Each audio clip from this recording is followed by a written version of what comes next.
एक नई वीडियो के साथ आज मैं फिर हाजिर हूं, आपका होस्ट दोस्त विक्रांत जोशी। आपको स्वागत करता हूं मेरे व्यू मास्टर में, जिसमें हम लेके आते हैं दिन भर की स्पेस और डिफेंस न्यूज की टॉप खबरें। यदि आपने इस चैनल को सब्सक्राइब नहीं किया हुआ है तो अभी कर लीजिए और बेल आइकन को भी प्रेस कर दीजिए। यदि आप मुझे ट्विटर पर फॉलो करना चाहते हैं तो लिंक डिस्क्रिप्शन में मिल जाएगा और स्क्रीन पर भी मिल जाएगा। अपनी सबसे पहली खबर की बात करेंगे तो वो इसरो की तरफ से निकलकर सामने आ रही है। बहुत से लोगों का यह मानना है कि इसरो का प्राइवेटाइजेशन होने वाला है। जो प्राइवेट पार्टनर्स को अब इसरो की जानकारी उनको प्राप्त होने वाली है, तो इसको लोग सोच रहे हैं कि इसरो का प्राइवेटाइजेशन होने वाला है। तो इसरो ने इस पे क्लैरिफिकेशन दिया है और ये कहा है कि ये इसरो का प्राइवेटाइजेशन नहीं है, ये स्पेस सेक्टर के प्राइवेटाइजेशन की तरफ आप इसको समझ सकते हैं। एक्चुअल में इसरो जो काम कर रहा है, जो इनोवेशन का काम कर रहा है, वो करता रहेगा और ये जो इनोवेशन से जो भी रिजल्ट निकल कर सामने आएंगे, जो भी टेक्नोलॉजी डेवलप होगी, उसको प्राइवेट पार्टनर्स के साथ शेयर किया जाएगा। एक्चुअल में इसरो के पास इतना बड़ा इंफ्रास्ट्रक्चर है कि अधिकतर समय वो आइडल रहता है, वो खाली रहता है। जैसे कि अभी के समय में कोई लॉन्च नहीं हो रहा है तो लॉन्च पैड खाली है। इस समय यदि कोई प्राइवेट कंपनी कोई लॉन्च परफॉर्म करती है तो ये इसरो के लिए भी अच्छा होगा, उनको इससे थोड़ा रेवेन्यू प्राप्त हो पाएगा और इसके अलावा उन कंपनियों के लिए भी अच्छा होगा जो कि प्राइवेट कस्टमर या किसी भी कस्टमर की सैटेलाइट लॉन्च कर रहे होंगे। यह जो जानकारी इसरो प्राइवेट पार्टनर्स को शेयर करेगा, उससे प्राइवेट पार्टनर्स में भी इनोवेशन होगा और वो कुछ नई चीज और निकाल कर सामने ला सकते हैं, जो कि अल्टीमेटली देश के लिए अच्छा होने वाला है। तो इसरो ने यह साफ साफ कहा है कि इससे किसी भी तरह से इसरो का प्राइवेटाइजेशन नहीं होने वाला है। इनफैक्ट भारत में जो स्पेस सेक्टर है उसको और ज्यादा बढ़ावा मिलने वाला है। वही बात करें पिनाका रॉकेट की, आपको पता है कि पिनाका रॉकेट अभी तक ऑर्डिनेंस फैक्ट्री बोर्ड के द्वारा ही बनाया जाता था और उनका इस पर मोनोपोली थी, या एकमात्र अगर आर्मी को एम्यूनिशन की आवश्यकता है, पिनाका रॉकेट्स की आवश्यकता है, तो वो ऑर्डिनेंस फैक्ट्री बोर्ड के द्वारा ही उनको प्रोवाइड किया जाता था। पर अब से ऐसा नहीं होने वाला है। प्राइवेट कंपनी भी अब इसके लिए सामने आ चुकी है और प्राइवेट कंपनी के द्वारा बनाया गया पिनाका रॉकेट टेस्ट किया जा चुका है। इकोनॉमिक एक्सप्लोसिव लिमिटेड, जिसको कि डीआरडीओ ने 5 साल पहले टेक्नोलॉजी बेची थी, उनका पहला प्रोडक्ट अब सामने निकल कर आ चुका है। इसका ट्रायल किया गया और इसका जो रिजल्ट निकला वो बहुत अच्छा है। इसने अपने टारगेट को अच्छे से नष्ट किया, यानी कि आर्मी को अब अगर पिनाका रॉकेट की आवश्यकता पड़ेगी तो ऑर्डिनेंस फैक्ट्री बोर्ड पर उसको डिपेंडेंट नहीं रहना पड़ेगा। उससे से ज्यादा प्रोडक्शन ये प्राइवेट कंपनी कर सकती हैं। और एक और रोचक तथ्य निकलकर सामने आया है कि प्राइवेट कंपनी द्वारा जो बनाया गया एम्यूनिशन होगा वो लगभग 20 से 30% सस्ता होने वाला है ऑर्डिनेंस फैक्ट्री बोर्ड से। तो एक बहुत अच्छा कदम इसको माना जा सकता है। 5 साल पहले जो लिया गया था अब उसका फल निकलकर सामने आ रहा है। ये तो एम्यूनिशन की बात है। इसके लॉन्चर को ऑलरेडी पहले ही प्राइवेट सेक्टर में दिया जा चुका है और एल&टी और टाटा के द्वारा इसका मैन्युफैक्चरिंग की जाती है। पिछले ही साल इनको 4500 करोड़ रुपए का प्रोजेक्ट दिया गया था 2 रेजिमेंट के लिए, इस प्रकार के लॉन्चर के लिए। आप जानते हैं कि अभी पाकिस्तान और सऊदी अरेबिया के बीच में रिश्ते सही नहीं चल रहे हैं और चीन से हेल्प ली थी पाकिस्तान ने, जो लोन उनका $1 बिलियन का वापस करना था। तो इस जो पैसा मिला है पाकिस्तान को, इसका जो कर्ज है उसकी अदायगी भी अब उनको करनी है।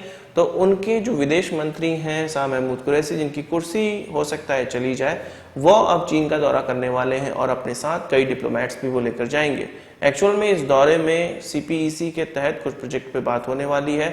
आप ये समझिए कि चाइनीज वायरस के दौर में कोई राजनेता किसी दूसरे देश का यदि दौरा कर रहा है तो कितनी महत्वपूर्ण बात होगी, कितना इमरजेंसी में वो किसी देश में जा रहा होगा। तो अब शाह महमूद कुरैशी चाइना जाने वाले हैं। कुछ लोगों का यह भी मानना है कि चाइना के द्वारा जो $1 बिलियन दिया गया तुरंत, उसकी अदायगी भी की जाएगी। उसके एवज में चीन को जो चाहिए पाकिस्तान से, उस पर भी हस्ताक्षर या सहमति बनने की संभावना है। वही बात करें इजराइल और UAE के बीच में जो समझौता साइन हुआ है, शांति समझौता साइन हुआ है, तो उससे पाकिस्तान अभी अपना किनारा कर रहा है और पाकिस्तान का यह कहना है कि फिलिस्तीन के मामले में पाकिस्तान का जो 1948 में स्टैंड था वो आज भी कायम रहेगा। और उनका यह कहना है कि पाकिस्तान तब तक इजराइल का साथ नहीं दे सकता है जब तक फिलिस्तीनियों के लिए कुछ ना कुछ अल्टरनेटिव व्यवस्था न की जाए या फिलिस्तीनी खुश ना हो जाए, उनको अपना लैंड प्राप्त ना हो जाए। उन्होंने यह भी कहा कि वो इजराइल को रिकॉग्नाइज नहीं करते हैं एक स्टेट के तौर पे और वो UAE के साथ जो भी समझौता हुआ है उससे इत्तेफाक नहीं रखते हैं। उनका कहना है, इमरान खान का यह कहना है कि कोई भी देश किसी भी प्रकार का समझौता करे पर पाकिस्तान अपने स्टैंड पर कायम है। जाहिर सी बात है जो पाकिस्तान अरब मुल्कों को देके, गल्फ मुल्कों को देके अपनी रणनीति बनाता है, उसके लिए यहाँ पर थोड़ा सा दुविधा वाला केस हो चुका है। अगर वो इजराइल का साथ दे तो अपनी जनता को क्या मुंह दिखाएंगे, और अगर वो इजराइल के साथ ना रहे तो वो गल्फ मुल्कों को क्या मुंह दिखाएंगे। एक्चुअल में वो गल्फ कंट्रीज को अब छोड़ना चाहते हैं और टर्की और चीन का हाथ पकड़ना चाहते हैं। चीन का हाथ उन्होंने बहुत पहले से पकड़ा हुआ है, अब उसको और ज्यादा मजबूती से पकड़ना चाह रहे हैं। वही बात करें अपने indigenous aircraft carrier INS Vikrant की, तो इसका हार्बर ट्रायल कंप्लीट हो चुका है। अब इसका बेसिन ट्रायल होने वाला है। बेसिन ट्रायल बहुत पहले हो जाना था, स्टार्ट हो जाना था, पर चाइनीज वायरस के कारण इसके डिले हो गया है। पर सितंबर में एक आ जा रहा है कि इसका बेसिन ट्रायल स्टार्ट हो जाएगा और तब जाके इसका सी ट्रायल होगा और उसके बाद तब जाके इसकी कमीशनिंग या इंडक्शन होगा। तो अभी काफी लंबा समय तय करना है। पहले ये माना जा रहा था कि 2021 में इसका इंडक्शन हो सकता है, पर चीनी वायरस के कारण इसके इंडक्शन को 1 साल और डिले हो सकता है। अभी तो बेसिन ट्रायल में ये जा रहा है। बेसिन ट्रायल में जो भी कमियां निकल कर आएंगी कि इसको सी पे उतारा जा सकता है कि नहीं उतारा जा सकता है, जो भी कमियां निकल कर आएंगी उसको पूरा किया जाएगा, तब जाके इसको समंदर में उतारा जाएगा। समंदर में उतारे जाने के बाद तब जाके जो कमियां निकल कर सामने आएगी उसको दूर करने के बाद इसको इंडक्शन किया जाएगा। तो अभी बहुत लंबा सफर तय करना है। इसके अलावा कल की खबरों में आपको बताया था कि तेजस को पाकिस्तानी बॉर्डर पे डिप्लॉय किया गया है और इसका इस्तेमाल किया जा रहा है। तो इससे रिलेटेड कुछ और नई खबरें निकलकर सामने आई हैं। जो ये तेजस डिप्लॉय किए गए हैं उसकी जो रखरखाव है वो HAL के द्वारा किया जा रहा है और इसकी अवेलेबिलिटी बनाने का जो प्रयास है वो इंडियन एयरफोर्स और HAL दोनों मिलकर कर रहे हैं और इसी चीज का ट्रायल किया जा रहा है। एक्चुअल में इनिशियल ऑपरेशन क्लियरेंस वाले कुछ 6 तेजस वहां पर डिप्लॉय किए गए हैं।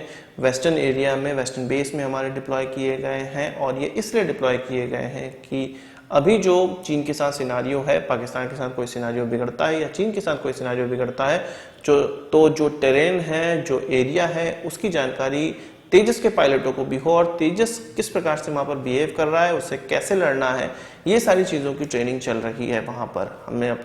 हम ये जानते हैं कि सुलूर में तेजस डिप्लॉय है, पर इसके अलावा वेस्टर्न एरिया में भी तेजस को आगे चल के डिप्लॉय किया जाएगा, वेस्टर्न बेस में भी डिप्लॉय किया जाएगा। इसी चीज का ट्रायल भी इस माध्यम से किया जा रहा है।